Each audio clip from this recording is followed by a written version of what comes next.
And good evening, ladies and gentlemen. We're going to begin our in-between game festivities with our JFL recognition night. The Washington JFL 2022 season has over 350 athletes in flag, cheer, and tackle football with ages ranging from 4 to 14 years old. They have finished the regular season and are pleased to announce that all levels 8U, 9U orange, 9U black, 10U, 11U, 12U, and 14U have made the JFL of Central Illinois playoffs this year. The numbers are up and trending in the right direction. The Washington JFL Board of Directors are Associate Director Danny Thornton, Treasurer Becca Schultz, Board Member Jeff Schultz, Concession Manager Tricia Cornett, Board Member Nick Rasich, Flag Director Andrew Eddy, and Cheer Director Christelle Otto. Please give a hand to the players and coaches and the flag and cheer coaches as well. The 8 and under coaches are Chad Walker, Joe Norris, and Sam Graham. The 9 and under orange coach is Matt Rampenthal. The 9 and under black team coach is Brent Jensen. The 10 and under coaches are Steve Reardon and Nick Brabson. The 11 and under coaches are Chuck and Chris Johnson. The 12 and under coaches are Gary Reed and Jason Ernst. And the 14 and under coaches are Bob Swingle, Cliff Otto, and Chuck Anthony. On Sunday, October 30th, if you don't have anything else to do, we will be hosting the 14 and under semifinal games right here at Babcock Field. Come out and support the next generation of Panther athletes. The Washington JFL can be found at www.washingtonjfl.com as well as on Facebook and Twitter. And be on the lookout for sign-ups for next season starting on May 1st of 2023. On behalf of the JFL Director, Travis Humphrey, they'd like to thank you, the parents, families, and friends of the program, for a successful season and a successful program. Congratulations to all of our JFL athletes.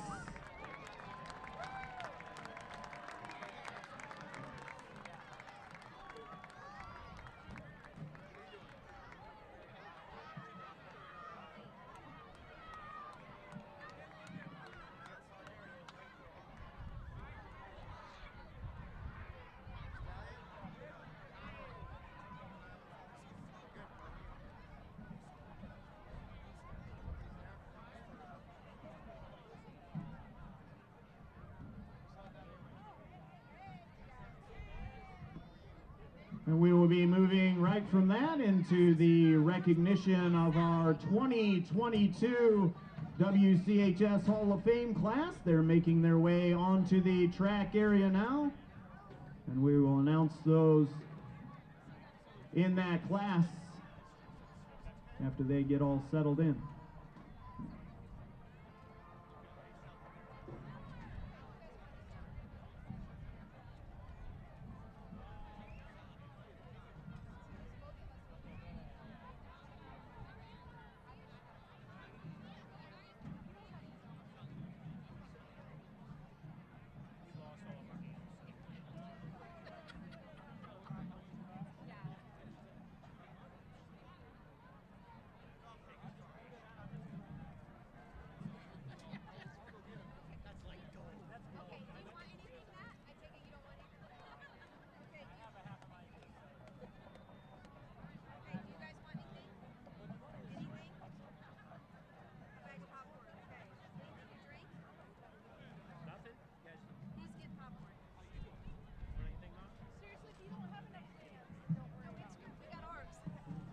All right, our first recognitions tonight are the students who had outstanding success at WCHS as well as following their graduation. Our first inductee is Matt Roth. Matt will always be remembered as one of the best basketball players to ever play in Torrey Gymnasium. Our second student to make the Hall of Fame class is Scott Weenus, who is represented tonight by his parents Arlen and Kathy Weenus.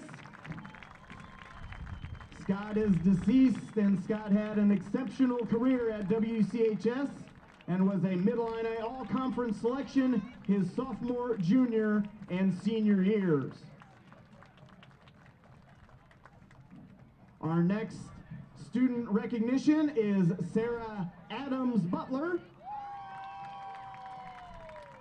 Sarah was the first swimmer to qualify in state for Washington, doing so in 1992, 93, 94, and 95.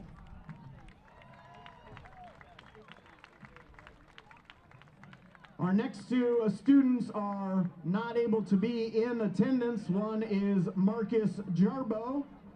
One of Marcus' most notable procedures was completed in 2020 when Dr. Jarbo, along with Dr. Verkler, separated conjoined twins. He was a graduate in 1991 and went on to the University of Illinois, Harvard Medicine, and the University of Cincinnati.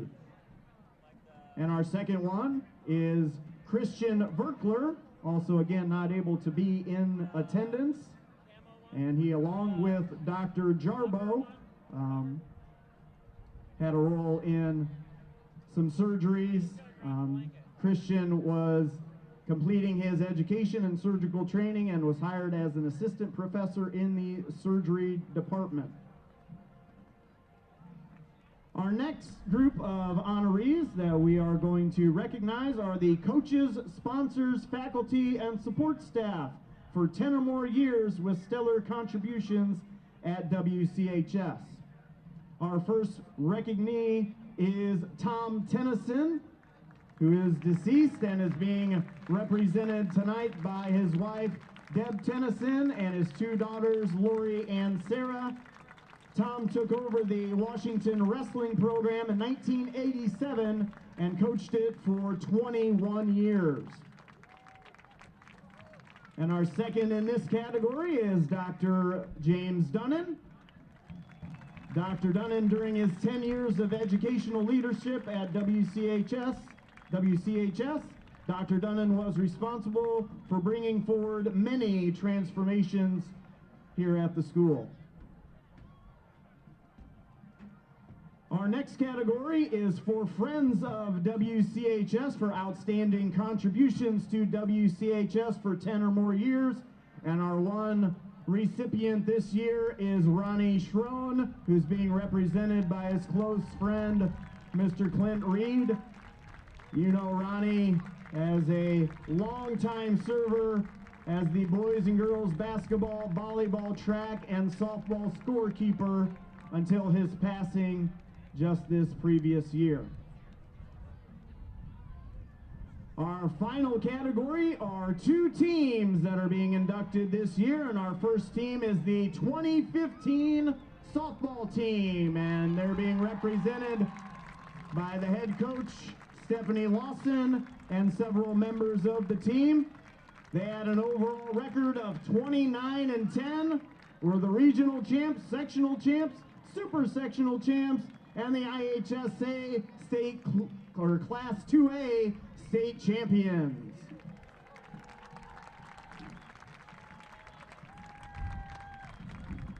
And our second team in the 2022 Hall of Fame class is the 2016 wrestling team, being represented tonight by the head coach, Brian Medlin, and several of the team members. They had an overall record of 26-5, were the Mid-Illini Conference champs, the Class 2A regional champs, and the 2016 Class 2A team state champions. They also had many individual state champions as a part of that team as well. Ladies and gentlemen, this is your 2022 WCHS Hall of Fame class. Remember, there will be a ceremony for them tomorrow at the school starting at 2 p.m. and ending at 4 p.m. And there will be tours of the school that will start at 1 p.m. as well. So again, if you want to come to that ceremony, it will start at 2 p.m. tomorrow at the school. How about one more time, a round of applause for the 2022 Hall of Fame class.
8 weeks of the high school football season have passed. Just 1 week remains. There's countless games to watch across the state, but here in Central Illinois, the Morton Potters have one more chance to clinch playoff eligibility. Win and they might be in, lose and your season's probably over.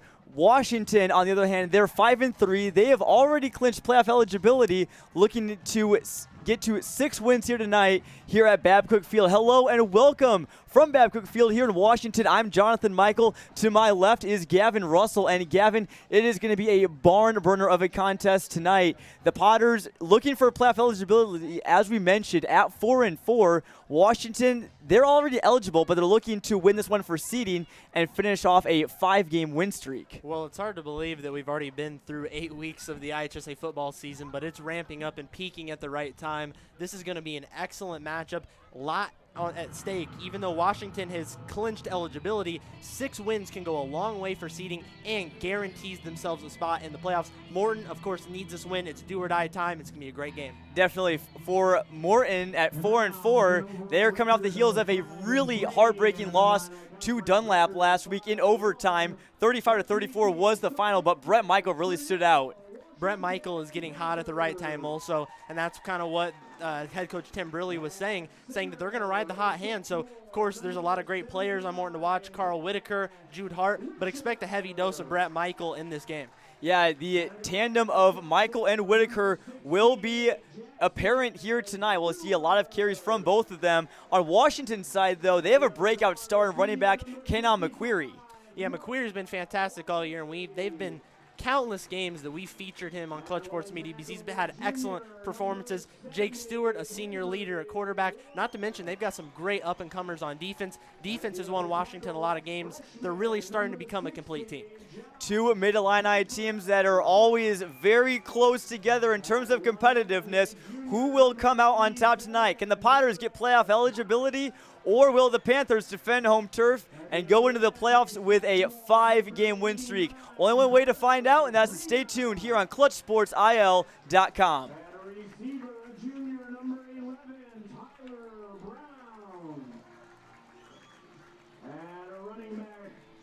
Junior number 44,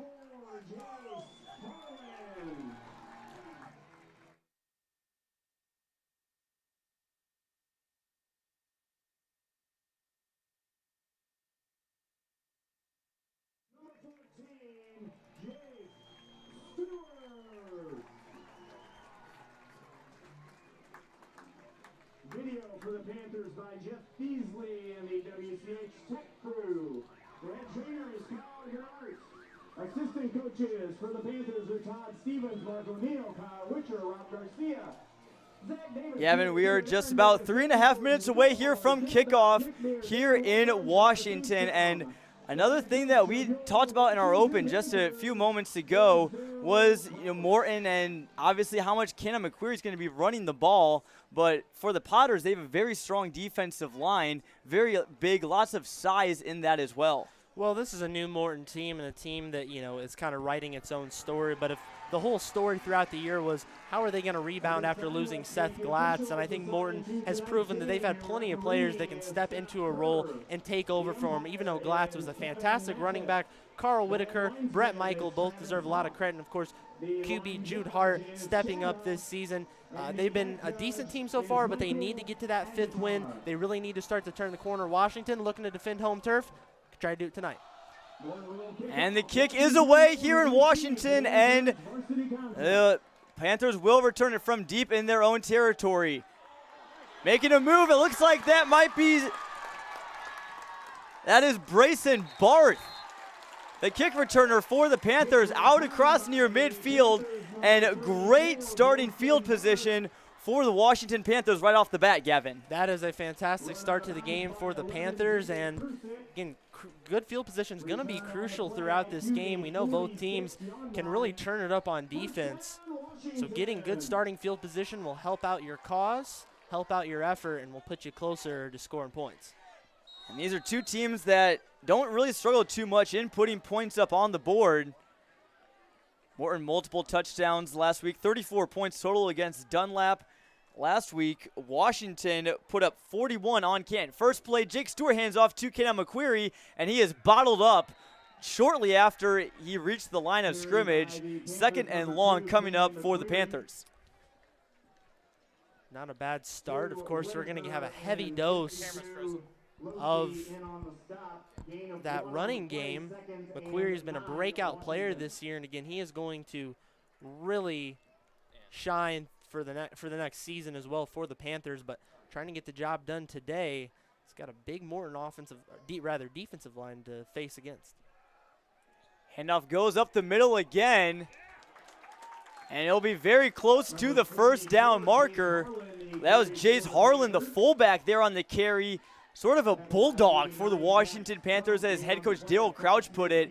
Harlan, a starter on linebacker, showed his toughness there. Well, Harlan's been fantastic on defense. Hasn't got a lot into the offensive action this season. Again, mainly plays as a lead blocker there at fullback, but can take the ball from time to time and has plenty of strength and size to get through an opposing defensive line. Harlan and McQuarrie, the two backs for Washington that we'll see a lot of tonight. Jacob Walker will mix in as well. Harlan with 116 yards, and 2 touchdowns on the season. Stewart on the little bit of a fake there on first down. That handoff went to Harlan again, so Washington trying to establish the run, do so with their big bruiser of a back right away. Sure are, and I think that was one of our keys that we were kind of talking about was chip away. They need to just kind of continue to wear down this Morton defense, continue to get positive yardage, continue to do things that are going to get them yards. Of course, it's pretty obvious you want to keep moving forward rather than backward. So doing a nice job so far, chipping away for a few yards here and there. Might wear Morton down quickly. 2nd and 7 from the 41. Stewart hands off to McQuarrie, looking to the right side, makes a move. How about the juke there? The double move from Kenan McQuarrie, the 5'8" junior. And Washington has a first down. They certainly are looking in sync right off the bat, Gavin. They sure are, and you got to take it to them quick. You want to establish yourself in this game. You want to make sure that you are getting big plays going early and keep the momentum going. It was a 9-yard run, decent run, but really that was an impressive-looking effort right there for McQuarrie. Made a couple of nice cuts, looked very poised. He's definitely taken a lot of experience this year and gotten so much better. McQuarrie started out the year pretty quietly. This is a couple carries for a couple yards in the first 2 games. As Stewart looks down the sideline, that's Tyler Brown. That ball out of bounds, no flag on the play. That will bring up a 2nd and 10. But going back to McQuarrie, Gavin, he started off the season pretty quietly. Not a lot of people really knew who he was because a lot of Panther fans were used to Thomas Borges and Jack Lemus, the 2 ball carriers last year. But McQuarrie really broke out in Week 3 against Metamora. We were here at that game. Yeah, he sure did. And again, ever since then, he's had some huge efforts, no doubt by why he's been one of the top performers in the area recent weeks. Handoff, not much doing there to about the 30. And that was Jake Stewart there on the quarterback keeper. Stewart, the quarterback for Washington, a dual threat QB. He's ran for more yards than he's passed this year, 343 yards on the ground along with 5 touchdowns. So the basketball standout, he had it done on the gridiron as well. But it will be 3rd and 8 coming up for the Washington Panthers as Stewart awaits the play call from head coach Daryl Crouch. Crouch, a veteran coach. It's a bit of a younger Washington team, but of course that veteran coaching leading them to success. And in motion was A.J. Jones. Stewart will keep it. He won't get to the sticks, though. Stopped about 3 yards short. That'll bring up about a 4th and 3. So Washington, we heard from Crouch that they would bring out a lot of formations, lots of motion. But Stewart on the keeper there, a couple yards short. Looks like Panthers are staying out on the field. You might as well. And again, they're kind of chipping away, but Morton making a nice stand right here. I feel like this, again, would be a big turning point early in the game for Washington to be able to get a first down. Could go the other way as well. Morton could take a lot of momentum if they can force a turnover on downs. Got to see how it plays out. What does Daryl Crouch have up his sleeve on 4th and 4? He's got 4 wide receivers on the field. Brayson Barth at the top of your screen. Stewart drops back to pass. Plenty of time. Pressured. Screen pass over to McQueen. He's lit up. That'll be a turnover on downs as Morton. That was Dom Cerisa, or that was Blake Shoemaker rather, for the Potters. Senior linebacker who is one of the heart and soul of this Morton team. A huge tackle there. He was ready to hit McQueary. Well, Blake Shoemaker is an impressive force on defense. Came into the game with 69 total tackles on the year. That's about 10 tackles per game. He's everywhere. Jude Hart, the Morton quarterback, hands it off right away. This carry will go, looks like, to Brett Michael, who was listed as the starter for this week, Gavin. And Michael's coming off an appearance where he put up 237 yards and 4 touchdowns. That was more yards than he had the entire season in that loss to Dunlap. Yeah, the running game was impressive, even though Morton lost last week, so they just got to keep putting it together this week.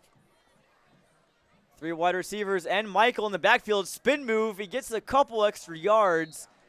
And he's brought down by a pile of Panthers there. So 3rd and long, but Brett Michael gets the first 2 carries for Morton. But don't forget about Carl Whitaker, the change of pace back.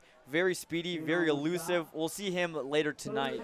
Wonder if it's a little gamesmanship there by Tim Briley to throw Michael out as a starter. Of course, either way, we're going to see a heavy dose of him, but give something for Daryl Crouch's group to prepare for differently than maybe they expected. I would expect Whitaker to get into the game, though, soon. Jude Hart drops back to pass. He's pressured a bit, looking down the middle, and looks like he was trying to go for Preston Berg, his slot wide receiver. Miscommunication there will bring up a 4th and 6. Well, good start for the Washington defense. Went to the air, and Morton does not pass the ball a lot. Jude Hart on the year, 43 of 83, so about 52% on his completion rate. He has thrown 5 touchdowns, but again, they don't go to the air a whole lot, so surprised to see that early in the game, but they will have to punt, give Washington another chance on offense. Potter snap a little off to the side there, and calling for the fair catch is McQueary at about the 36. He fumbled it. Ball on the ground. Looks like the Panthers recovered, and they do indeed. So Panthers will get possession at the 36-yard line. We'll take this quick break to remind you that tonight's broadcast is brought to you by Jody Brown State Farm. For all your insurance needs, auto, home, or life, give Jody a call at 309-693-1103 or at jodybrownagency.com. And also, for all the rest of our great sponsors from State Farm, Zach Butler in Pekin, Jake Weston in Washington. You can contact them using the phone numbers and websites given there on your screen. I want to thank Jody, Zach, and Jake for their support of high school athletics. And also, Kep's Sports Bar and Grill for all the best tasting food in Washington. Great game day, family-friendly atmosphere. Go to Kep's in Washington. I give a shout-out to them for sponsoring tonight's broadcast. McQueary gets the first down carry for the Panthers. Gain of about 3 or 4 there. The Panthers, going back to one of our keys, they're chipping away. They are chipping away and keeping the ball on the ground a lot. I think we've seen 2 passes so far from the Washington offense, and they've both been incomplete. So I'd expect a lot of running in this game. I don't expect to see a ton in the air, but they do surprise me from time to time. Again, as you talked to Daryl Crouch this week, John, they have plenty up their sleeve. And in motion is the tight end. Looks like that's Carter Prina. Handoff goes to McQueary. Gets to the 45, not much further there. Looks like Connor Hines was in there on the tackle. Hines, a part of this Morton secondary. They have 5 DBs, 3 safeties. Hines, a big part of that. It's a little unusual with their formation, but you kind of utilize almost 2 strong safeties, kind of some run stoppers. Keeps a lot of athleticism out on the field and kind of can spread the team defense out a little bit more. See how Washington can adjust to it. Again, they're getting first downs, but as you saw on their last drive, they got stopped short in the red zone, so got to put it together for a full drive. Handoff goes to McQueary again. He's been busy early. A flag on the play. We'll await the call. That was a quick flag thrown. Not really sure what at all this could be. Usually I at least have a guess, but There, I'm not really quite so sure, Gavin. It does look like the Panthers are backing upwards. It'd be a little unusual for it to be a hold considering how fast that play was blown up. We will get the official to make the call, though. They, of course, have far better on-field angles than we do. Of course, we're throwing at you some good camera angles. It looks like it's going to be a chop block. Personal foul penalty. That's a big penalty there for Washington. They'll move them back 10 yards, so a 1st and 20 coming up from their own 31-yard line. McQuarrie has been busy early for Washington if you're just tuning in. Panthers drove down inside the Morton 30-yard line, but were stopped on 4th down on a huge tackle by Morton's linebacker, Blake Shoemaker. Definitely not the last time we'll be calling his name tonight. 1st and 25, rather, for Stewart and the Panthers. 3 wide receivers. Stewart will keep it. No, he'll pitch it out to McQuarrie, and he sheds a tackle out across the 30, almost to the 35. He gets there with a forward lunge. Good, resilient effort there for McQuarrie, who's not that big of a running back, but it's still hard to bring down. He is really hard to bring down because he keeps the legs churning. Of course, again, only a junior, but he's really got that veteran mentality, and that experience through the first 8 weeks has continually made him better. That's why I think he's going to be one of the most scary running backs coming back next year. But he's got a lot to prove left this year and definitely wants to lead Washington deep into the state playoffs. And for Washington, they're 5-3, so already a pretty good season in the making, but they have so much youth on this team. Lots of juniors, lots of sophomores eager to contribute in the future. Stewart will throw out to A.J. Jones, a freshman, one of those players, and he finds a seam out across the 40, out to about the 44. Gain of about 9 there.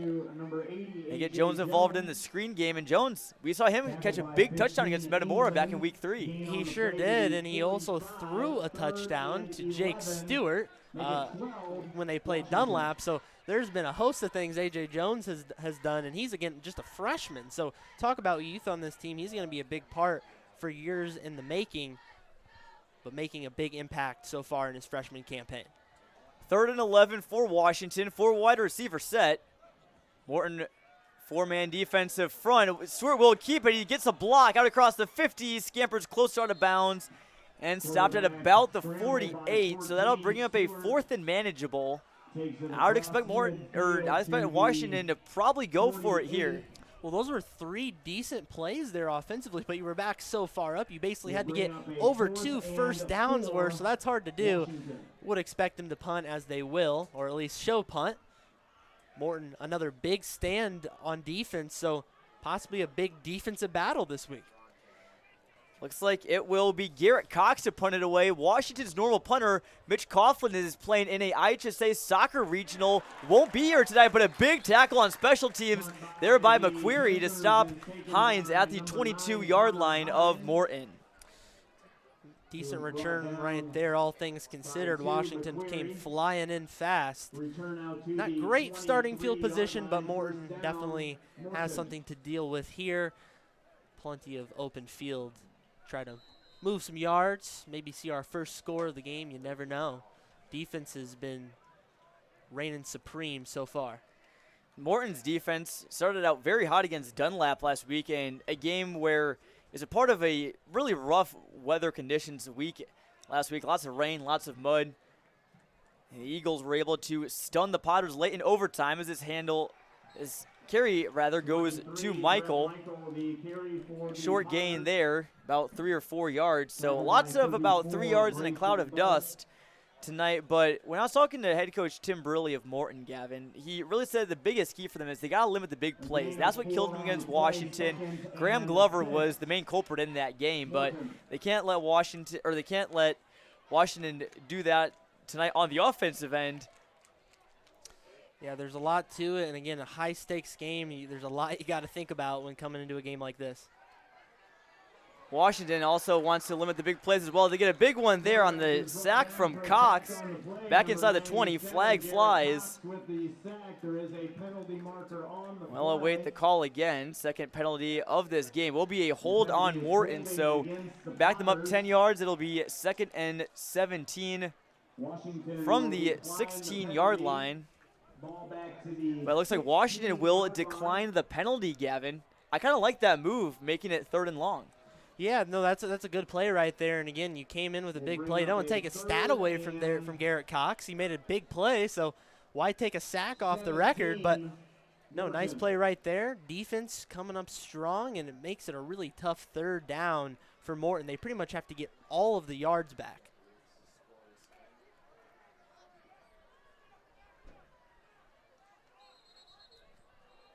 Flag flies again. Looks like Morton will be backtracking even further, so Potters shooting themselves in the foot in week 9 of the regular season. Certainly not what they want to do. It's an offensive line that has gelled a lot as the season has gone along, keyed by Ian Muchler, Andrew Hummel, and Josh Hitz. But they jumped early, and it'll be 3rd and 22, almost country mile territory, Gavin. Read my mind. For Jude Hart and the Potters, drops back, short pass into Michael, not much doing here. They'll gain a couple, but looks like Morton not wanting to maybe risk a big throw with a possible interception down the field. Well, apparently this is going to be a defensive treat, so buckle up. If you like good defense, if you like short gains and a lot of run plays, this is the game for you. But all jokes aside, this is going to be a very exciting matchup. Again, defense showing out early on. And also showing out a pink out for the Morton High student section. Very well done. Only I see a Khalil Mack Bears jersey in there, but overall everybody adhered to the theme. As a punt goes over the head of Morton, they'll try to get it away, and they do. That missed by the skin of its teeth. The punt is a pretty good one that goes across the 40, still rolling. How about this, Gavin? That punt will be down at the 42 after Washington almost got a safety there on the high snap as their punter tried to corral it and could not. That was a crazy play, and got to imagine you see 4 Washington Panthers running right at you in the end zone, have some fear in your eyes as you just booted it away, but nice job to stay composed, get the ball away, and nothing comes of it. Thought I was seeing deja vu, Gavin, because the last time we were here in Washington, that was the, dare I say, Carter Prene game. That sophomore defensive lineman had 2 blocked punts. That was monumental in their rivalry victory over the Metamora Redbirds. Washington knows a thing or two about coming up big on defense and special teams. Now they got to get it done on offense. Likely will be the last play of the first quarter. Full house backfield. See that a little bit tonight. Right up the gut to McQuarrie. Gain about to the 47-yard line. And that is where we will end quarter number 1 here. Still scoreless in Washington.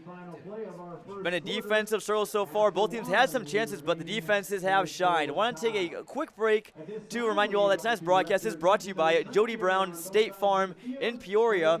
Give her a call at 309-693-1103 or visit jodybrown.agency.com.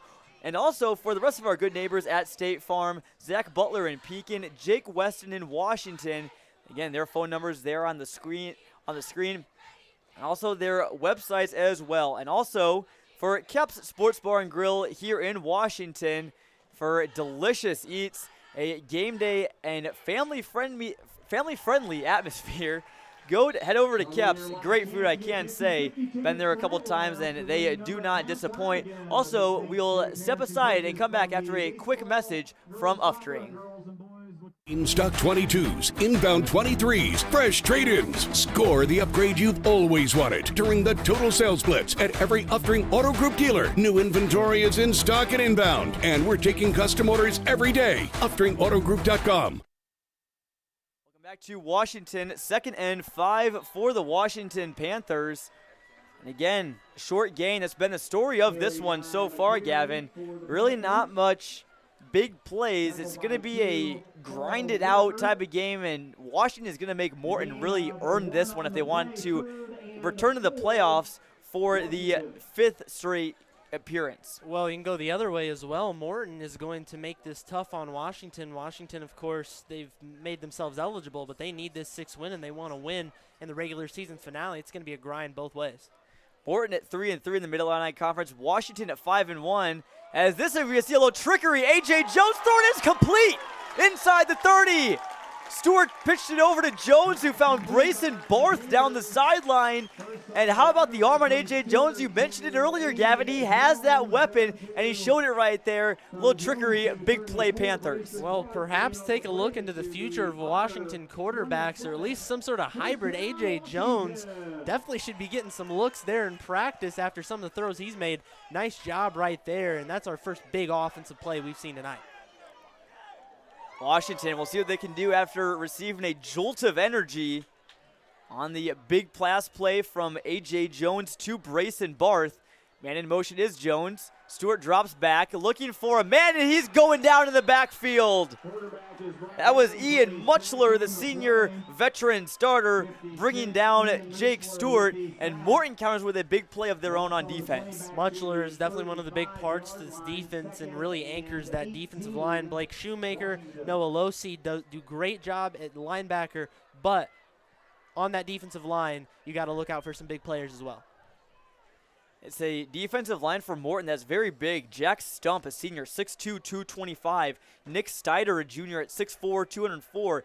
Muchler at 6'4", 274. And Chase Grethy at 6'3", 242. So Washington's offensive line, again, obviously has a little bit of size, but Morton, a very big, one of the biggest defensive lines in the Mid-Illini Conference, as there will be a timeout charge here to Washington. Second and 17 will be what they have upcoming for them. But, Gavin, going to Washington's winning streak, they've won 4 in a row, but they are no stranger to success. They play in Dubtown, as they like to call it. 14 straight playoff appearances for the Washington Panthers, and since 1980, they've only missed the playoffs 6 times. Last year, they reached the 6A quarterfinals after beating Normal West and Champaign Centennial. But they got off to a little bit of a slow start this year, starting 1-3, but they've really rebounded a lot. They sure have, and they ran into 2 juggernaut opponents. Again, you look at, they play Kankakee. Kankakee is one of the best teams in the state, and a team that's so young, a team that's early in the season, you don't really expect them to be favorites in that game, and they kind of just melted down early. I don't think that's a true indicator of who Washington is, and they've improved so much throughout this season.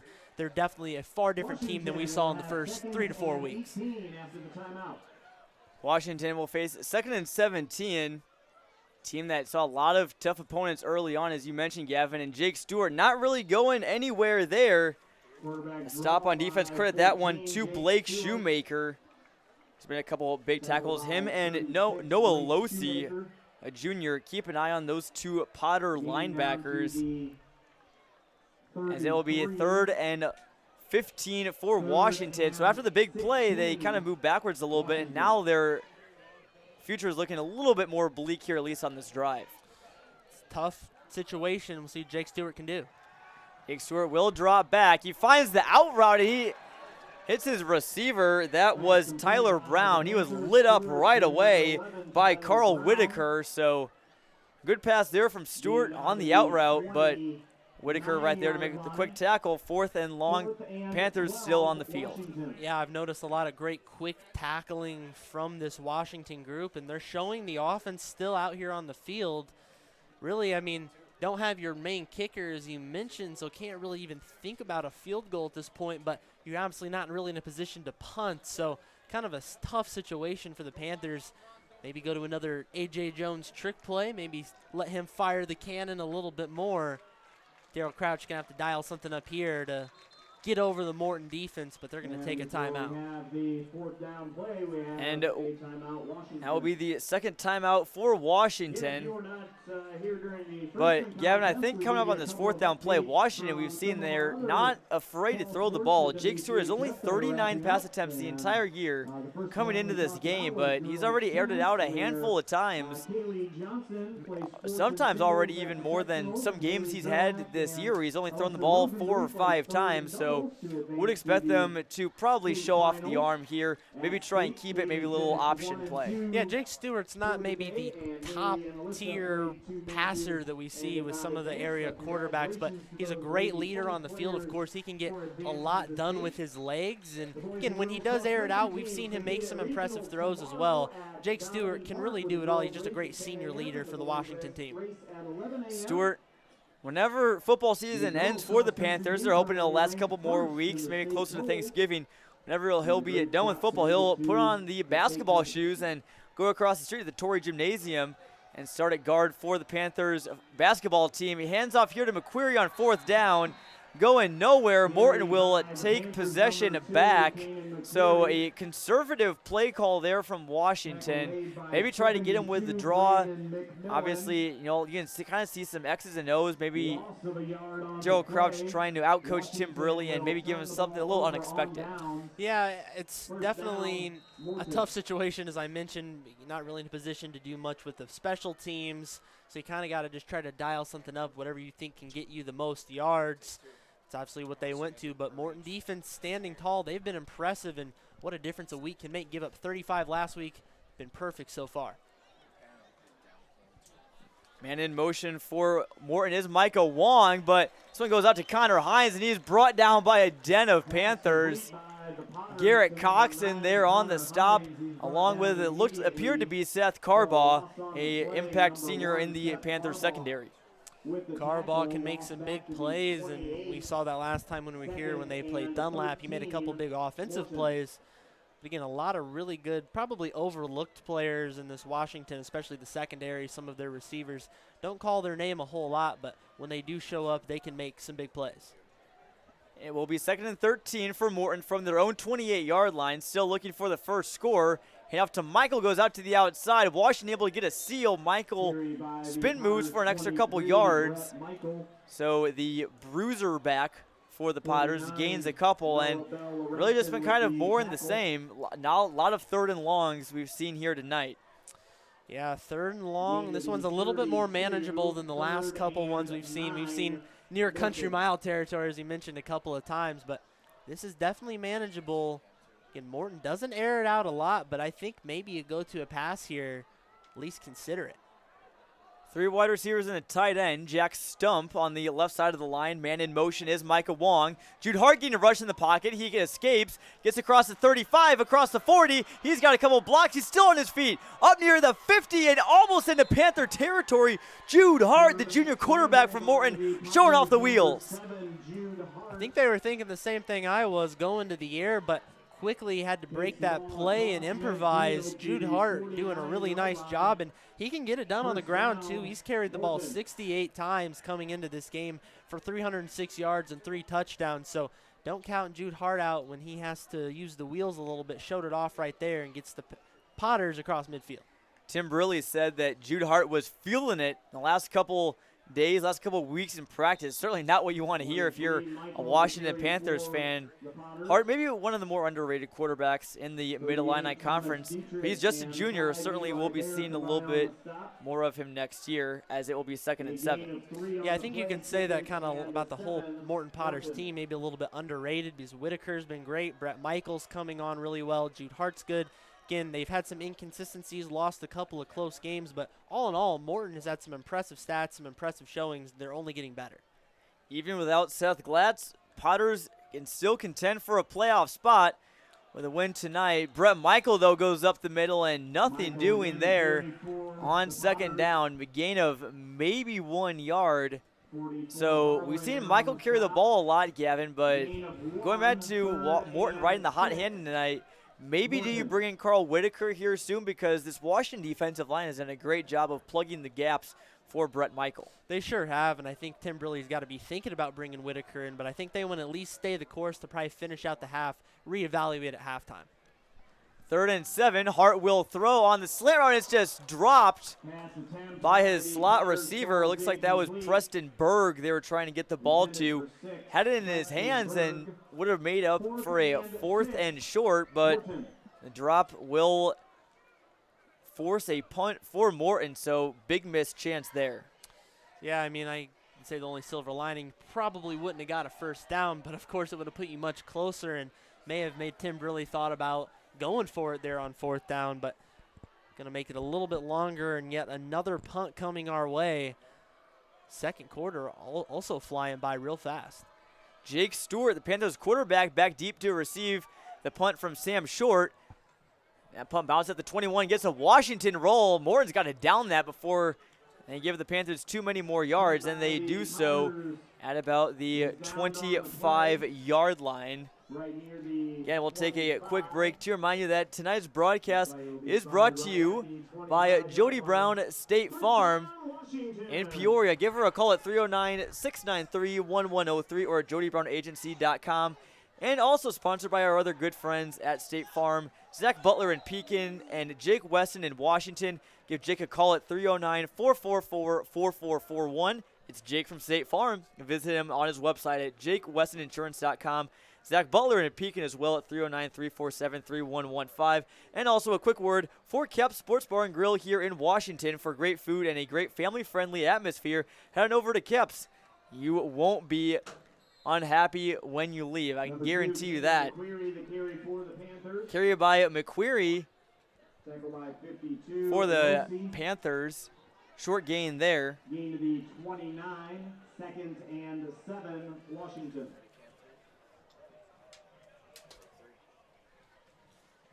And off again for the Panthers. It's not McQuarrie this time. It looked like that may have been, that was Jake Stewart, the quarterback there on the keeper. So 3rd and short coming up, Gavin. Really a welcome sight for Washington now. Yeah, a chance to get a first down is huge. And again, just got to keep moving the ball. They had a big play that got them near the red zone last time, but a penalty and a couple of broken plays hurt them. Ended up turning it over on downs. What can Morton do, though? We've seen them stand tall a few times. Can they do it again? 6 guys on the defensive line for Morton. A big scrum in the middle of the field. Washington wins the battle, and that will be a first down. A tough run and a good push from the offensive line from Washington, who only brings back one returning starter in Henry Warwick, a 5'11 junior, but lots of youth on this offensive line, but they still played all really well last year, whether they were in JV or in practice for varsity. Yeah, no doubt about it, and they're coached up really well. They take a lot of pride in their offensive line. They're just getting better. Looks like Stewart will keep it there, but he is brought down after a very short gain there. That was number 81 for Morton, Nick Steiter, one of our key guys to watch on the defensive line for Morton. Pretty much no gain on the play, and boy, this game is flying by, John. I mean, we're ticking down, about 3.5 minutes left to go. Again, a lot on the ground, a lot of good defense. Got to feel like there's got to be a turning point play here sooner than later. And wherever that turning point play is, it will be a play that will be talked about by lots of fans because because of the stakes of this game, Gavin. I mean, again, we talked about it so much, but Morton at 4-4, looking for a playoff bid. Washington 5-3, looking to improve their seeding. They'll likely be in the playoffs, so those 6 wins will guarantee you. Yeah, that 6th win is crucial, but I think more so for seeding than anything. I don't know that it would get them a home game. Doubtful probably, but it would give them a much easier opponent, would obviously give them a chance to keep going in future weeks and possibly get a home playoff game later on. 5-4, not a place you want to be at. You'll probably face a pretty good team on the road as McQuarrie is stopped right away by this Morton defensive line. I feel like we haven't really gave them enough credit tonight, Gavin, because Kenan McQuarrie has been one of the hottest running backs in the area. He has over 1,000 yards in the season, and he's done that arguably in just the last 5 games. Yeah, save for the games against Kankakee and Highland, McQuarrie has been running through the Mid-Illini Conference. Really hasn't had a bad game on the conference slate, but Morton really having his number tonight. Cox will punt it away for Washington. It's a beauty. Fair catch there, made it to 15, but a beautiful punt from Garrett Cox, the tight end defensive lineman. So without their services of their kicker and punter, Mitch Coughlin, who's playing for the Panthers in a IHSA regional soccer game tonight, Panthers are still holding up pretty well as we have just over 2 minutes left to go here in quarter number 2. Defensive battle so far, and I really like what I've seen from both of these defenses. But again, waiting to see that turning point. I would agree with you, John. I think Carl Whitaker definitely needs to start to get some touches. The veteran leadership of him can definitely probably make a turning point in this game. Michael was in the backfield for Morton, but this play will be blown dead. False start on the Potters will knock them back on the doorstep of their own 10-yard line. They'll be at the 11 for a 1st and 15. Morton a couple flags so far tonight. Penalties not been too much of an issue. We've seen some bad penalty issues with some teams this year. Not too bad so far, but hurts them right there. Man in motion, there was Micah Wong. Handoff goes to Michael.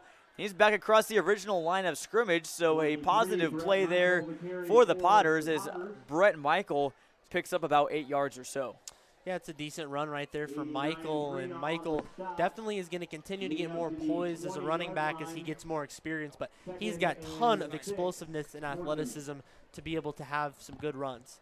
2nd and 7 from the 19, now under 2 minutes here at Babcock Field in Washington. Glad you're with us here on ClutchSportsIL.com as that will be Michael again on the carry right up the middle. So Potter's looking for something methodical here. And Gavin, I can't help but think that whichever defense is going to make the first mistake, they're going to be in some trouble because not a lot of ground being given up on either side. No, it's not, and it's been a hot second since Morton's had a first down, so this is a big play here on 3rd and short. Certainly don't want to give the ball back to Washington. If you're the Potters, then that pass goes through the hands of Connor Hines. So that was Preston Berg. That's the 2nd drop in a row on 3rd down for Preston Berg, as Morton really has no other choice to punt. Preston Berg got to be maybe kicking himself a little bit on the sideline there. 2 drops in a row on 3rd down. Yeah, I think it was catchable, but Jude Hart was pressured a little bit. Not an easy throw and wasn't totally on the money. Just a nice job to keep some pressure on from the Washington defense. Back to return the kick for Washington is Brayson Barth. Calls for a fair catch and does so deftly at the 42-yard line. And Gavin, I look over at the scoreboard, and only 1 minute and 7 seconds left in the first half. This game is flown by. Lots of running plays, lots of defense, and really I kind of came into this one thinking that this game would be decided on the line, and I think it really is holding up that way, at least so far. Yeah, the trenches have been a massive part of this game so far, and it's just about, running backs being able to kind of get into that second level, being able to get past that initial group of defensive linemen and linebackers, and we haven't seen a ton of those big chunk yardage plays, maybe just 1 or 2 apiece. But again, that's not going to score you many points, and that's why we've got zeros on the scoreboard. 67 ticks left to go here in Babcock Field in Washington. Stands are pretty full, not completely packed, but a good crowd on hand here in Washington as McQuarrie bounces it to the outside, and it looks like he was met by Jack Stump and Nick Steiner there on the far side. I'll bring up a 2nd and 10 as McQuarrie only got back to the line. Washington, having already exhausted 2 of their timeouts, really don't have much of an option here. Kind of just let the clock run. I wonder if they'll just try to take a shot here at some point because, again, Morton will get the ball first to start the second half. So I feel like if you can make a big play right here, it would go a long way.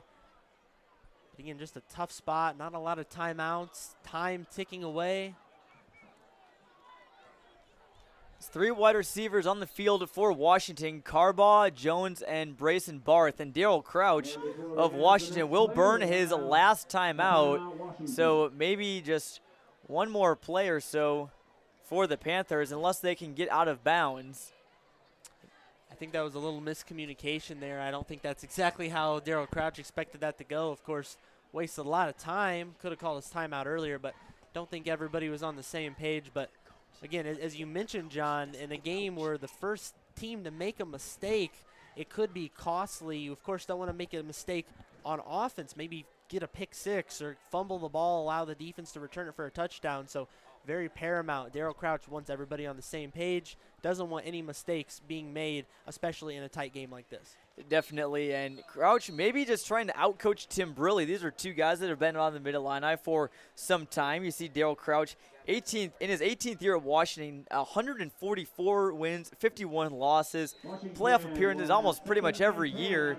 Tim Briley in his 6th year at Morton has really turned the program around after they were kind of in the cellar of the conference for a while. He's 40-27 overall, and obviously took the Morton Potters to the state semifinals last year. Stewart with the give. No, he'll keep it on the right side. It fooled the Potters, and Stewart will get out of bounds with 11.7 seconds to go. Now bring up a 3rd and very short as he just crossed midfield. Well, that's a good positive play, but clock is your enemy. 11.7 left. I mean, again, you're really just racing against time right here, and probably not enough unless you can make a play right here that would get you a touchdown. You're probably not going to be in a great place to score, but again, you never know. Washington is full of surprises. Ball spotted right at the 50, 3rd and 1 technically, but this may be the last play of the first quarter. Handoff goes to Jace Harlan, the Washington fullback, and they'll get a 1st down, and clock stops at 6.2 after the 1st down. To the 47-yard line. 1st down, Washington. And the clock will run. We'll see if the Panthers can get one more snap off. Looks like they'll try to do so. Stewart on the keeper. He has a blocker out in front. That's Henry Warwick, but not enough other blockers there. He's brought down, and Washington was putting together a good drive, but again, clock was their enemy, and it is run down to 0 here in the first half. And we will take this quick break to remind you that tonight's broadcast is brought to you by Jody Brown State Farm. Give her Jody a call at 309-693-1103 or visit jodybrownagency.com. And for the rest of our good neighbors at State Farm, Zach Butler in Pekin, call him at 309-347-3115 or at sfbutler.com. Jake Weston, if you're here in Washington, give Jake from State Farm a call at 309-444-4441. Pretty easy number to remember, or visit him online at jakewestoninsurance.com. Also, by Kep's Sports Bar and Grill here in Washington for great eats and a great atmosphere you can bring your family to. Head on over to Kep's. They have some of the best food in the area. We will step aside after this quick word from Upstream and come back with more highlights, analysis, and the second half here on ClutchSportsIL.com. Score the upgrade you've always wanted during the Total Sales Blitz at every Upstream Auto Group dealer. New inventory is in stock at Inbound, and we're taking custom orders every day. Plus, over 500 pre-owned, including fresh trades from our huge sale. UpstreamAutoGroup.com. Date will be Tuesday night. Drum majors for this season are Baz Lehman, Renee Potts,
We're here at halftime in Washington. It's been an exciting defensive battle so far, but we've got a halftime guest with us. It's from WMBD director Andrew Zeiser, and he's here to talk a little bit about an incredible story. Of course, before the game, Andrew, we saw the Hall of Fame inductees for this year. Some great, incredible faces. Matt Roth, the 2015 Washington softball championship team. But there was another very special and important person, very important to this Washington community. That was another inductee. Who is that? Yeah, thanks for having me on, Gavin.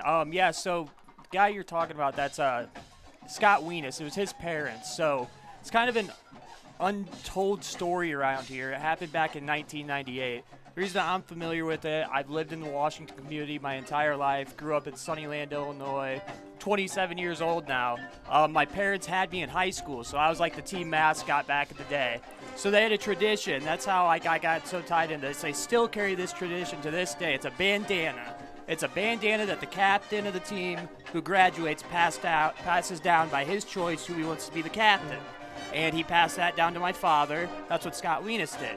So Scott Wienis, immaculate. This guy, hard-hitting, just the stories that my father has told me of him, phenomenal human being. And he was taken away from us in 1998 while at practice. He played for a D1 AA college down in the Carolinas, was doing great. They said he had NFL potential, just hard-hitting, hard-nosed, would outwork everybody on the field. Well, he was walking off the field that day, November 3rd, 1998, and he collapsed.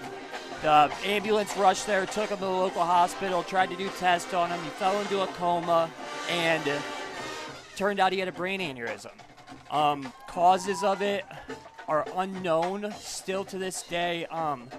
He was taken at a very young age with a lot of life left ahead of him. And so, nowadays, with all the talks, we see Tua Tagovailoa taking these hard hits, having his hands curl up, and player safety. And ever since, the Will Smith movie Concussion came out, just bringing light to these issues and player safety is such a huge deal that needs to be recognized. It really does. And Scott Wienis, I'm very proud to say that he is now a member of the Hall of Fame here at Washington High School. That's incredible and probably long overdue. He was a very special part to this community. I know you were sharing a couple of stats, like we'll talk about first his on-field production, and he was just an absolutely terror facing teams from all over, including the Mid-Illini Conference in his time at Washington. I think you mentioned a stat about his tackling record.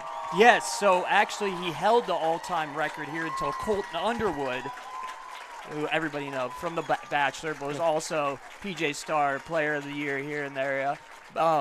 He broke that. But, yeah, it's just, Scott's parents tonight, I got a chance to speak with them right after they were honored, and it was the first time they have been to a Washington High School football game since his passing. And they're totally just, they were lost for words. I got choked up during, it was a very, very personal and a story that needed to be told, and I'm very honored that I got to tell it. Absolutely, that is a powerful story, and again, as you mentioned, it brings to light that issue of player safety and things, and big steps have been made in recent years to improve that, but just kind of final words here. I mean, how much did he really mean to this community, and now telling this story, how much is he going to mean to this community for future generations? I just, I think the whole goal here is just, it needs to be recognized. I love the game of football. I played it my whole life. My father played it through college at Eureka College for actually Darryl Crouch out here before he came here to Washington High School, where he coached me. I only played football 2 years here. I was a baseball guy, but I love the game. And I just, the players matter, and, the lower level, though, they are doing such a great job now, making sure they're tackling properly, having the new technology, the better equipment, and I'm just very proud and honored to say that my first time on camera, I get to tell the story of my father's dear friend, Scott Wienis. Well, I'm absolutely so glad that you mentioned this to us. It's been an incredible story, and we're so glad that Scott Wienis, now in the Washington Hall of Fame forever and ever, his story will be told for generations. We appreciate you coming on with us, Andrew. Incredible story. Thank you so much. We're going to step aside for 1 second. We'll be right back with all the exciting action from the second half of Washington and Morton.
Welcome back to Washington, Illinois, where the Morton Potters and the Washington Panthers are in a scoreless tie here at the half. Gavin, it's been a defensive struggle on both sides so far. Lots of run plays up the gut, not much being given up on either side. We'll take a quick look at some scores around the area. How about we? Week 9 of the regular season, a lot of games with big implications. First off, we'll start with one of the few games across the state where there's two 4-4 teams. Stark County and Princeville out there in the country. Stark County leading the Princes 28-12. Elmwood Brimfield leads Havana 30-6, and Farmington up big on LVC 38-0. That was in the first quarter. Looking at the Mid-Illini, Gavin, the Pekin Dragons are looking like they will be undefeated in the regular season. They led 36-0 at the last update. Canton up 12-0 over Limestone. Last update was in the first quarter. And our ESPN Peoria game of the week that our John Camosa and Cody Roskins are on the call for. Metamora leading Dunlap 14-0. So if you want a game where there's at least been a touchdown scored, the Redbirds and the Eagles have provided that so far. That game was in the second quarter last time we checked. The Big 12, Normal Community up huge on Manual, 49-0 at the half. And Mahomet Seymour leads Bloomington 26-7. Over in the heart of Illinois, Eureka in a tight match against DMAC, who's looking to win 5 in a row to qualify for the playoffs after dropping their first 4 games. And Ridgeview Lexington looks to stay perfect in their regular season against Leroy, leading to 21-0. Lots of big scores from the area, but that Eureka DMAC game really catches my attention right there. And that was a game that I thought that the Chiefs could definitely make interesting, although the odds are stacked against them. The Chiefs are holding tough, and Cody Myers definitely coaching up his team well. Definitely going to bring a big effort, but can they pull it off? Eureka's a very good team as well, and again, plenty of other great scores from the area as we head towards playoff time, week 9. It all comes down to this. Scoreless in Washington. We will take a quick word from Upstream and then come back with more action from the second half. Stay tuned, folks. In stock 22s, inbound 23s, fresh trade-ins. Score the upgrade you've always wanted during the total sales blitz at every Upstream Auto Group dealer. Bring us your trade because we're going deep to buy all makes and models. UpstreamAutoGroup.com.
Second and 20 coming up for Morton, who needs a win here to stay playoff eligible. Apologies for our sound cutting out. Glad you're sticking with us here on ClutchSportsIL.com. You saw the big sack there from Garrett Cox from Washington. Hart advances in the pocket. He's got Berg down the field. Incomplete, but there's a flag. Washington side is hating the call. The late call there by the back judge, but it looks like Morton will be the beneficiaries of a pass interference here, Gavin. A massive call to give some momentum back to Morton. Again, not a lot of penalties, but that's probably the first big turning point penalty of the game, and it sure is going to be against the Panthers. Crowd not exactly thrilled with it, but it was kind of a 50-50 call, maybe you could say. Maybe you let it go. But again, we haven't seen too many of these calls, not a lot to base it on tonight. Either way, the Potters will take that and run with it. It'll be a 15-yard penalty, so it will be a first down in midfield for Morton. That's the third time that Jude Hart has targeted Preston Berg tonight. Hasn't brought in a reception yet, had a couple drops earlier. As you get a brief look at the crowd here in Washington. Rather, it will be 2nd and 5 for Morton. And another pre-snap flag. The men in motion for Morton, maybe some miscommunication, and it'll be a false start, Gavin. Yeah, they just get the penalty right there and then move backwards. Kind of counterintuitive right there. So a lot of flags, though, flying. I think that's our third penalty, and we're not even a minute into the quarter. Second half off to a little bit of a slower start than the first half. By our count, that was one of the quickest first halves we've ever had here on Clutch Sports Media. 2nd and 10, Hart fakes the run, and it'll be thrown out to Micah Wong. And yeah, you saw Garrett Cox there came in with his hands up in the air. He almost got a piece of that. There's a Washington defensive line with Garrett Cox and Carter Prina. Both of them can really bat down a lot of balls. They're trained very well for that. Well, they can. We've seen that on special teams. All the block punts and kicks they've had this year. I mean, that goes to show that they're always looking to make a play on the ball no matter where they are. That's just really good mentality, really good defense, and excellent coaching. You got to think it starts with great leadership on this Washington team. 3rd and 10 for Morton. 45 seconds gone here in the second half. Hart faces pressure in the pocket, and McQuarrie almost picked it off. So close. Just a little too far out of reach. Maybe if he was able to get a better jump, maybe a better spring there, he could have got it. He kind of flat-footed when he launched to try and catch that. Very close either way. It will be 4th down for Morton, and looks like Washington, barring a fake, will get the football back anyway. Yeah, we're going to see a punt right here, and you thought Morton had something drawn up right there, getting the defensive pass interference called on Washington, maybe start moving the sticks a few times, but back to punting. The defense has just been really good tonight both ways. Well, they've been kind of reminiscent of what Thursday night football was for a couple weeks, Gavin. Lots of punts, not a lot of scoring, and I saw a lot of Twitter debates of saying, like, are we seeing bad offense in the NFL or really good defense? Well, I think the case here tonight in Washington is we've seen some really good defense. These are two of some of the best defensive lines in the Mid-Illini Conference. Obviously, Washington a little bit younger, a little bit more unproven coming into the year at least, but they're hot. Morton, we knew they had a good defensive line, and they've been stopping the run all season long with all that experience on their defensive line that starts with Ian Mutchler and Jack Stump. Yeah, certainly indeed, and I think you talk about the Thursday night football in the NFL, that's more bad offense than good defense. This is good defense, and these are two really well-coached defenses. 1st and 10 from the 27-yard line. Handoff looks like that will be possibly to Jace Harlan, it looks like. And rather, that was Jake Stewart on the carry, the Panthers quarterback. So he's picked up a couple carries, a couple good yards tonight, but no big plays so far yet. Washington's biggest play of the night so far was a trick play. A.J. Jones, a freshman wide receiver, threw it deep down the field and completed the pass to Brayson Barth.